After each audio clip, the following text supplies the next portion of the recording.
미래 요구되는 어떤 교육의 목표, 현 문제, 비판적 사고, 창의력, 사람 관리, 협업 능력.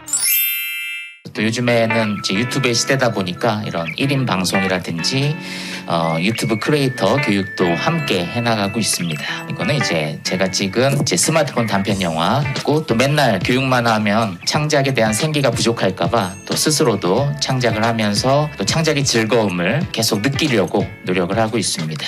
그래서 뭐 지금의 이제 아이들, 초등학교 아이들은 이제 디지털 네이티브죠. 그래서 태어날 때부터 뭔가 디지털과 함께한 세대에서 스마트폰을 손에 쥔 세대. 그래서 우리가 어렸을 때와는 좀 다르죠. 대부분의 여기 계신 대부분의 많은 사람들은 아날로그 세대에서 이제 디지털 세대로 전환해 갔다면, 이제 지금의 초등학교 아이들은 날 때부터 디지털 세대인데, 이 아이들과 어떤 식으로 우리가 영화 수업을 해야 되는가에 대한 고민을 이제 하게 되는 것이죠. 영화라고 하는 것은 우리의 기본적인 이해는 굉장히 아날로그적인 것으로 생각을 하는 경우가 많거든요. 이제 지금은 디지털 세대다 보니까, 그리고 자라나는 아이들도 이제 디지털 세대고, 이런 환경에서 영화 교육은 어떻게 변주되어야 하는가에 대한 고민을 오늘 잠깐 해보시면 좋을 것 같습니다. 지금의 아이들은 이제 나는 접속한다, 그러므로 존재한다라고 느끼는 세대라고 말할 수가 있겠죠. 스마트폰을 아이들에게 쥐어주면은 아이들이 굉장히 눈빛이 살아있고, 그 스마트폰을 뺐으면 또 아이들이 또 생기가 떨어지고, 그래서 접속을 통해서 뭔가 자신의 존재를 깨닫는 그런 세대라고 볼 수 있겠고요. 그렇다면 이러한 디지털 시대, 너무나도 빠르게 변주해 나아가는 디지털 시대 영화예술 교육은 어떻게 할 것인가를 한번 고민을 해보도록 하겠습니다. 일단은 지금 자라는 세대들을 알아야 되겠죠. 이 아이들은 어떤 식으로 수업을 듣길 원하는가. 그래서 그냥 어른이 내 방식대로 아이들을 나한테 맞춰 이러면 수업이 안 되겠죠. 그래서 디지털 네이티브를 잘 연구를 해야 되겠죠. 그래서 첫 번째로 그들은 강의 듣는 것을 원하지 않는다. 그래서 너무 오랫동안 강의 듣는 것을 싫어하더라. 두 번째로 자신의 의견이 중요해지기를 이제 바란다라는 것이죠. 세 번째는 그들은 자신의 관심을 쫓고 싶어 하지, 선생이 이거 관심 가져 라는 것을 쫓고 물론 이제 어릴 때는 선생님 말을 잘 듣기도 하지만 그래도 자신의 열정을 더 쫓고 싶어 한다.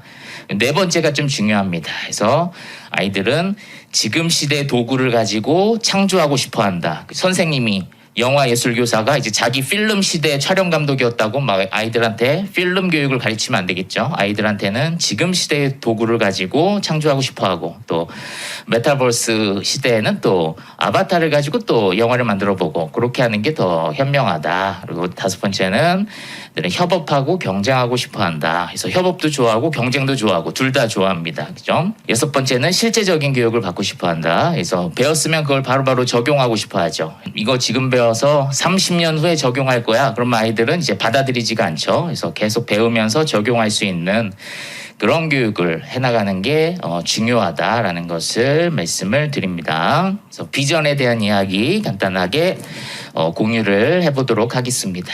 그래서 일단 뭐 지금은 영화 콘텐츠가 다시 빛나는 시대죠. 그래서 잠깐 위기감이 왔다가 이제 기생충과 뭐 오징어 게임 이런 걸 통해서 다시 한번 K 콘텐츠, 특히 영상 미디어 콘텐츠가 이제 전 세계적으로 이제 빛나는 시대다 보니까 좀 관심이 다시 커지긴 했죠. 그래서 이런 시대적인 흐름이 또 중요하고, 그래서 영화를 사랑하는 세 가지 방법이 있는데 이제 트리포가 한 이야기죠. 감독들의 감독이라 불리는. 그래서 첫 번째 방법은 같은 영화 두 번 보기, 영화에 대한 글을 쓰기, 영화를 만들어 보기. 그래서 항상 저도 영화 예술 교육을 할 때 어떤 이런 흐름대로 좀 하는 편이에요. 물론 이제 때로는 너무 짧은 시간 안에 해야 될 때는 바로 영화를 만들어 보기도 하지만, 가장 이상적인 것은 이제 영화를 좀 분석하고 영화에 대해 토론하는 그런 시간도 앞에 갖고, 그 다음에 이제 창작 수업을 하면은 훨씬 더 잘 되긴 하죠. 그래서 가장 많은 사람들이 이제 실수하는 것 중에 하나가 이 직업 교육이랑 예술 교육을 혼돈할 때 많은 강사들이 좀 실패하는 경우가 많아요. 그래서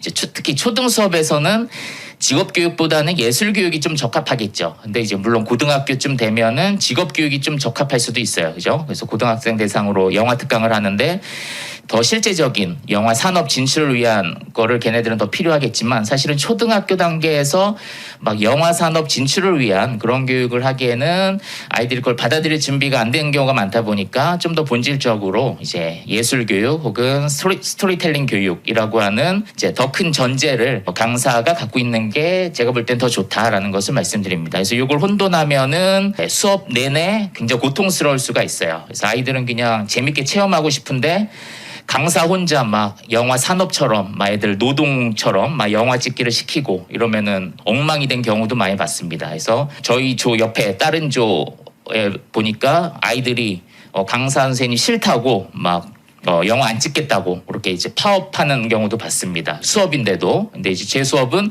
항상 막 재밌게 되고 말하니까 차이가 컸던 거죠. 근데 그쪽에서 뭐 저한테 조언을 안 구해서 아무 얘기도 안 해줬지만 사실은 제 안에서는 이 차이를 알고 있었던 거죠. 이제 저는 예술 교육으로 접근했고 그 선생님은 이제 직업 교육으로 얘네들 막 가혹하게 시켜서 이제 막 산업으로 진출시키려고 이제 그랬던 것이죠. 그래서 이 차이가 굉장히 중요하다라는 것을 말씀을 드리고요. 그래서 뭐 제 나름대로 3가지 키워드를 한번 정해봤습니다. 그래서 첫 번째는 이미지 읽기, 두 번째는 스토리텔링, 세 번째는 이제 창의 미디어 수업 이렇게 3가지로 예술 교육의 키워드를 이제 했습니다. 그래서 이것들이 이제 근본에 깔려 있어야 되는 것이죠. 첫 번째로 영화 읽기 교육은 전제는 이제 저자의 죽음. 그래서 이 텍스트, 예술 텍스트에 저자의 의도도 물론 중요합니다. 여전히. 그래서 감독의 의도를 묻는 거 여전히 중요하죠. 그래서 뭐 기생충에서 봉준호 감독은 어떤 식으로 생각을 했는가 인터뷰도 중요하지만 더 중요한 건 뭐예요? 이제 우리가 그것을 어떻게 받아들였는가 그리고 우리가 그것을 어떻게 해석했는가가 굉장히 중요합니다. 그것이 바로 이제 미장센이죠. 이거는 좀 더 전문적인 미장센의 요소긴 하지만 뭐 초등 수업에서 이 중에서 몇 가지 쉬운 것들은 조금 활용을 할 수 있어요. 그래서 카메라 위치라든지 세트, 뭐 디자인 이런 것들, 그다음 시옷의 길이 이런 것들은 우리가 충분히 수업 때, 초등 수업 때 활용을 할 수 있습니다. 그래서 저 같은 경우에는 뭐 우리들 가지고 영화를 읽기 수업을 많이 했었는데 보니까 교과서에도 실렸다고 하더라고요. 그래서 이제 저 같은 예술 교사들이 계속 이걸 텍스트로 쓰니까 아마 그쪽 출판사에서도 그거를 반영하지 않았나 그런 생각이 드는데요. 이 둘의 우정이 쌓일 때에는 이제 봉숭아물이 이제 보여요. 그래서 둘이 봉숭아물을 같이 드릴 때 둘의 우정이 시작되죠. 그 다음에 둘의 우정이 깨어질 때는 그 봉숭아물 위에 이제 매니큐어를 발라요. 이 영화에서. 그런 것들이 다 미장센이죠. 소품 하나하나. 마지막 화해할 때 뭘 보냐면 손톱에 남아있는 봉숭아물, 아주 미세하게 남아있는 그 봉숭아물을 보고 이제 화해할 용기를 내죠. 그래서 이런 것들이 다 미장센이다. 그래서 배우의 연기도 중요하지만 그러한 소품의 활용, 메타포라 그러죠. 은유가 굉장히 중요하고. 그래서 이런 것들을 영화 읽기 수업 때 앞에 하면은 아이들이 창작 때도 활용할 수 있겠죠. 창작 때도 우리 애가 어떤 메타포를 한번 넣어볼까? 뭐 이럴 수도 있겠죠. 그래서 옥자 같은 경우도 하나의 숏인데 주변 인물은 다 어른들은 다 어두운 옷을 입고 있죠. 근데 이 옥자를 찾으러 나선 이 소녀만 이제 빨간 옷을 입고 있습니다. 그래서 의상이 하나의 어떤 메타포를 또 담고 있는 것이죠. 은유인 것이죠. 그래서 영화 감상할 때 2가지 개념을 저는 이제 염두에 두는데 물론 이 개념을 가르치지는 않고 그냥 마음속에 염두만 하는데 이제 스튜디움은 뭔가를 동일하게 느끼는 주제의식이라면 이제 핑크틈은 작가의 의도와 상관없이 내가 느끼는 것, 나에게 꽂히는 이미지, 과잉 이미지라고 할 수도 있고 이것을 이제 수업 때 응용하는 게 적용하는 게 좋더라라는 것입니다. 그래야 토론이 되겠죠. 스튜디오만 있으면 정답이 있는 것처럼 되는 거잖아요. 그래서 이 장면의 의미는 봉숭아물의 의미는 이렇게 하면은 이제 마치 정답이 있는 것처럼 하면은 이제 영화 수업이 재미없어지겠죠. 그래서 열어놓고 다양한 생각을 반영하는 영화 읽기 수업이 되시면 좋겠습니다. 그래서 과거에는 문자 문맹이 있다면 지금은 이미지 문맹이 있다. 그래서 과거에는 이제 국어 교육이나 뭐 소설의 해석을 하는 게 주 수업이었다면 지금 영화를 통한 이미지 수업이 더 활성화되어야 하고 이런 교사들이 더 많이 필요해진다라고 보시면 되겠습니다. 두 번째 스토리텔링 교육입니다. 스토리텔링의 중요성은 뭐 강조할 필요가 없겠지만 또 스티븐 잡스에 대한 이야기로 인용을 하면은 세상에서 가장 영향력 있는 사람은 스토리텔러다. 스토리텔러는 앞으로 다가올 새로운 세대의 비전과 가치와 어젠다를 설정한다. 그래서 저는 이제 영화 수업을 할 때 스토리텔링 수업으로 접근을 하는 경우가 많고, 그리고 이 스토리텔링은 인류의 어떤 기원부터 시작한 그런 또 예술 분야이기 때문에 어떤 시대의 어떤 트렌드와 상관없이 중요하죠. 그죠? 매체는 계속 바뀌더라도 스토리텔링의 중요성은 계속 이어지는 것이죠. 그래서 이것을 중심으로 하시면 될 것 같고, 그리고 기술도 물론 당연히 중요하고, 그래서 스토리텔링과 기술 두 가지가 이제 병행을 해야 됩니다. 옛날에는 기술을 가진 사람이 권력을 가졌었죠. 그래서 막 비싼 카메라를 가지고 있고 몇 천만 원짜리, 몇 억짜리 장비를 갖고 있는 사람이 권력을 가졌다면, 오히려 지금은 이제 스토리텔러가 중요한 시대가 아닌가. 오히려 장비는 더 간소해지고 있죠. 그래서 스마트폰도 4K 해상도가 되는 시대다 보니까 기술은 점점 더 편리해지고 사용하기가 쉬워지고 전문가가 필요 없어지는 거죠. 그러다 보니까 오히려 더 중요해지는 건 스토리텔러다라고 보시면 되겠습니다. 그래서 요 세 단계를 거치죠. 요 세 단계가 저는 다 스토리텔링이라고 보고 있어요. 그래서 앞에 종이에 끄적이는 것만 스토리텔링이 아니라 촬영을 하고 편집을 하는 것도 저는 이제 스토리텔링으로서 이제 생각을 하고 있습니다. 그래서 역시 아까 말씀드렸던 단순한 기술 수업에 치우치지 않도록 이제 영화 수업을 굉장히 주의하는 게 중요해요. 그래서 어떤 선생님들은 계속 기술만 가르칠 수가 있어요. 그러면은 굉장히 중요한 요소가 빠지는 것이죠. 그래서 이 두 가지 요소가 다 갖춰져야 되는데, 좀 더 비중을 둬야 될 부분은 사실은 초등학교 단계에서는 스토리텔링일 수도 있다라는 것을 말씀을 드립니다. 그래서 스토리텔링에 대해 설명할 때는 이제 스토리텔링의 가장 또 거장이라고 할 수 있는 또 픽사의 스토리텔링에 대한 이야기를 간단하게 공유해 드리도록 하겠습니다.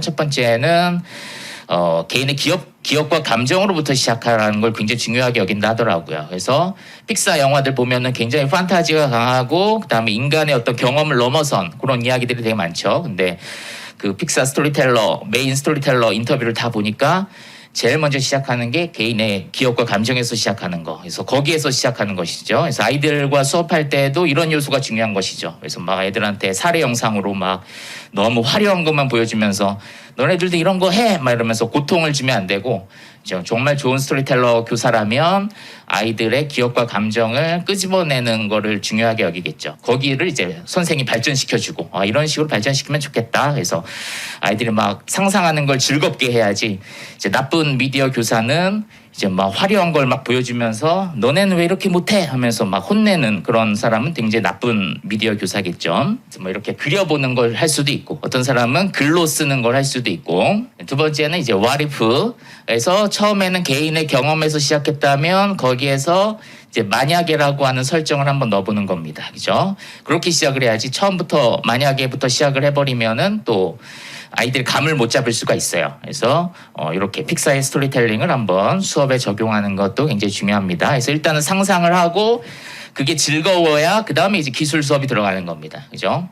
픽사의 또 중요한 요소 중에 하나는 주인공이 이제 성장해야 되고 뭔가 배우는 순간이 있다. 그래서 그때 이제 관객들도 함께 배우죠. 그래서 뭔가 10분짜리 내러티브가 있는 서사가 있는 그런 영화를 만들 때에는 또 이런 순간이 필요하죠. 그래서 뭐 너무 짧은 영화일 때는 또 이런 게 없을 수도 있고, 그래서 뭔가 깨닫는 순간, 주인공이 변화하는 순간까지 있으면 이제 관객들이 영화를 보고 만족하죠. 그것이 5분짜리든 10분짜리든 우리가 영화를 봤다 이렇게 만족을 하는 경우가 있죠. 그래서 뭐 이런 영화들도 다 이러한 요소를 반영한 스토리텔링이라고 볼 수가 있겠습니다. 그리고 촬영 현장에서도 스토리텔링을 즐길 수 있도록 해야 돼요. 그래서 특히 많은 교사들이 이제 촬영 현장에서 좀 실수를 많이 하는 경우가 많아요. 그래서 이렇게 노동하듯이 하는 경우가 많은데, 현장도 즐겁게 하는 방법을 고민을 많이 해야 됩니다. 그래서 너무 그냥 완벽하게 콘티를 짜고 찍는 게 아니라 한 숏 한 숏 찍으면서 과정을 즐길 수 있도록 하는 게 이제 중요한 것 같아요. 그래서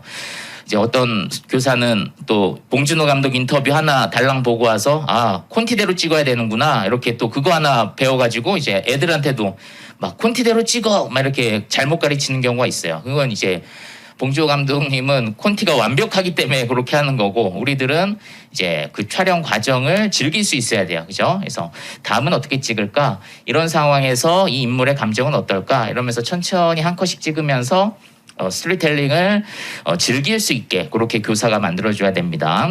편집 역시도 스토리텔링이죠. 그래서 내가 찍은 거를 어떻게 배열하느냐에 따라서 그게 또 시와 같은 영상이 될 수도 있고, 어떤 사람은 그냥 뭐 에세이 같을 수도 있고, 어떤 사람은 또 너무 교육 영상스러울 수도 있고, 그래서 이 배열이 굉장히 중요하다. 그래서 매 과정이 스토리텔링이다라고 보시면 되겠습니다. 그래서 스마트폰 편집을 좀 배워두면은 좋고요. 마지막으로 이제 창의 미디어 수업에 대한 이야기를 하고 이제 마치게 될 것 같은데요. 그래서 미래 요구되는 어떤 교육의 목표, 그래서 복잡한 문제를 푸는 능력. 이건 꼭 영화 교육이 아니라 그냥 미래 요구되는 목표인데, 복잡한 문제, 비판적 사고, 창의력, 사람 관리, 협업 능력, 그죠? 그래서 이거는 일반적인 교육의 목표임에도 불구하고 영화 예술 교육의 목표랑 너무 일치가 되죠, 그죠? 그래서 영화를 만들면서 우리는 복잡한 문제를 풀어야 되는 것이죠. 그래서 시나리오를 쓰고 콘티를 하고 매 과정이 복잡하거든요. 그래서 이런 것들, 비판적 사고, 남이 만든 영상을 또 해석하고 또 비판하고 이런 사고도 필요하고, 창의력, 무에서 유를 창조해야 되니까. 그래서 애들한테 빈 여백에다가 스토리텔링 하라 그러면 굉장히 재밌어하면서도 어려워합니다. 그래서 창의력의 중요성. 그다음에 영화는 협업이죠. 사람 관리와 협업. 그래서 영화 예술 교육이라고 하는 것이 그 본질을 살릴 때, 그 과정을 살릴 때 미래에 요구되는 교육 목표가 된다라는 것입니다. 그래서 제일 잘못된 게 이제 결과 중심적인 그런 수업을 하는 건 굉장히 문제죠. 그럼 이거 하나도 못 살리는 거죠. 우리는 잘 만들어서 UCC 공모전에 낼 거야, 얘들아 열심히 해, 이렇게 채찍질만 하면은 이거 하나도 못 살리는 거죠. 근데 영화 제작 수업을 할 때 과정을 중요하게 여기는 교사라면 이거를 이제 다 살릴 수 있다라는 것입니다. 그래서 주체적 미디어 이용자가 되자. 그래서 과거에 30년 전 미디어 교사들은 항상 비평만 했어요. 비평만. 근데 지금의 이제 미디어 교사들은 바뀌었죠. 훨씬 주체적으로 미디어를 활용할 수 있도록. 그래서 이게 가능한 이유는 스마트폰 때문이죠. 그래서 스마트폰이 굉장히 고마운 그런 도구이기도 합니다. 그래서 한편으로는 중독 때문에, 게임 중독 때문에, 소셜 미디어 중독 때문에 스마트폰이 이제 굉장히 또 부정적인 접근도 있지만 또 창작, 이런 디지털 창작 수업에서는 또 굉장히 고마운 도구이기도 하고, 그래서 양날의 그런 칼인데 이걸 잘 활용해야 되겠죠. 우리 미디어 교사를 통해서. 그래서 아이들로 하여금 유연하게 받아들이고 배우는 걸 즐거워하고. 그래서 영화 수업을 제가 10년 정도 했는데 보면 항상 아이들이 배움을 즐거워해요. 배움을 즐거워하고. 또 세 번째가 중요합니다. 마음껏 실험할 수 있도록. 그래서 교사가 막 너무 자기의 평판 때문에 막 아이들 괴롭히는 경우 있어요. 그럼 아이들이 마음껏 실험을 못 하겠죠. 그래서 교사가 때로는 내가 기관 담당자한테 내가 혼날 수도 있겠다라고 마음을 먹고 아이들한테 더 자유롭게 실험을 할 수 있도록 자유를 줘야 돼요. 그래서 강사가 아주 좋은 울타리가 돼줘야 돼요. 근데 그런 여유가 없는 강사들은 이제 아이들을 막 괴롭히면서 마음껏 실험할 수 없도록 하는 경우가 많습니다. 그래서 이게 굉장히 중요하다. 생각할 수 있는. 영화는 뭐 암기한다고 되는 게 아니죠. 막 프리 프로덕션, 포스트 프로덕션 막 이걸 시험에 낸다고 좋은 창작물을 내는 게 아니죠. 그래서 생각하는 훈련도 필요하다. 그래서 미래 교육의 목표죠. 근데 이게 놀랍게도 영화 교육의 목표와 너무 일치해서 제가 이제 소름이 돋아서 이걸 이제 공유하는 겁니다. 네, 오늘 발표를 마치겠습니다.